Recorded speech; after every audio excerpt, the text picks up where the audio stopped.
Kwento natin ngayon ay tungkol sa Prinsipe Malungkot, ikinuwento at ginuhit ni Dodi E. Gamas.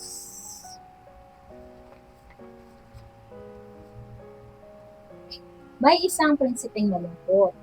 Sa buhay niya ay bagot na bagot. Madalas siya ay nakasimangot. Kaya ang kanyang amang hari ay madalas mapakamot sa ulo nitong panot. Bakit ka nga ba malungkot?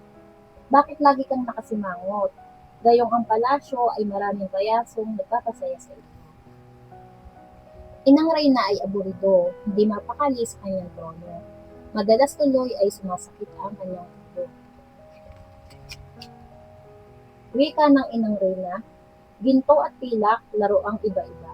Mga ito ba ay hindi pa sapat? Ay naku, mawawalan pa yata ako ng ulan.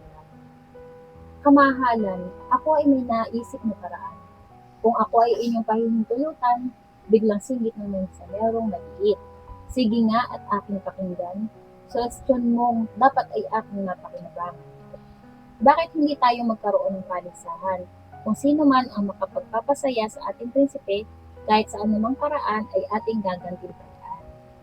Maganda ang iyong ideya. Sa lalong madaling panahon, iparating iyan sa masa. Lahat kayo ay makinig.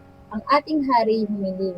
Kung sino man ang makapagpapasaya sa prinsipeng malulungkutin, ginto at pilak ay kanyang bibitbitin, huwag lang kalilimutan, balato para sa atin. Marami ang sumubo. Malungkot na prinsipe ay humiling. Ngunit lahat ay naghimatok. Lahat sila ay naghimatok. Hindi napasaya ang prinsipeng malungkot. Ang prinsipe ay patuloy na nagmumukmok sa ituktok ng palasyong nalulugmok sa lungkot. Kaharian ay nagdurusa, amang hari ay nagdadala. Ang Inang Reyna tila nawawala na ng pag-asa. Wala na tayong magagawa, kailanman ay hindi na siya sasaya. Mula sa tungkot, isang bata ang sumumpot. May kasama itong asong putol ang putol. Ano ang magagawa ng isang batang maliit? Tila naliligaw ang bibuwit na ito. Halika, mahal na prinsipe, tayo ay maglaro sa labas ng palasyo. Siguradong ang lungkot mo ay maglalako. Ako nga pala si Mario, at ang aso ko naman ay si Pondo. Halika na, sinisiguro ko sa iyo sasaya ang mundo. Ang prinsipe ay nainganyo. Sumama siya kay Mario at kay Pondo. Tumakbong palabas ng palasyo. Ito ang unang pagkakataong siya ay nakalabas ng palasyo. Sila ay tumakbo, masayang humabol si Pondo. Kumakaway ang putol na buntot nito. Sila ay umakit sa puno ng abukado, lalambi-lambitin sa mga sanga nito. Kakahol-kahol si Poldo, makakit din kaya ito? Masaya silang naligo sa ilog na mabato. Ang galing-galing lumangoy ng asong si Poldo. Masayang-masaya ang tatlo.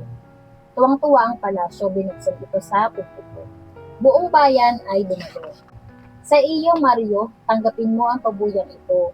Tiyak kabuhayan mo ay magbabago. Salamat po, mahal na hari. Ngunit ang ginto at pilak na ito ay hindi lamang para sa akin. Ito'y nararapat sa katulad kong dukha at pamahagi. Ginto at pilak na pabuya ay ipinamahagi ni Mario sa tulad ng dukha. Maging kaibigan lang ng mahal na prinsipe ay isa ng kayamanan. Salamat, Mario, at sa iyo rin, Poldo. Tunay nga kayo mabubuting kaibigan, pagpapasalamat ng batang prinsipe. At magmula noon, nagbago ng ganap ang batang prinsipe na dati ay malungkot, nakasimangot at bagot na bagot. Ngayon, ang kaligayahan niya ay hindi mag-abot-abot. Dito ay ating matututuhan, hindi mapapantayan ng anumang kayamanan at karangyaan ang kaligayahan dulot ng tunay na pagkakaibigan. At dito nagtatapos ang kwento.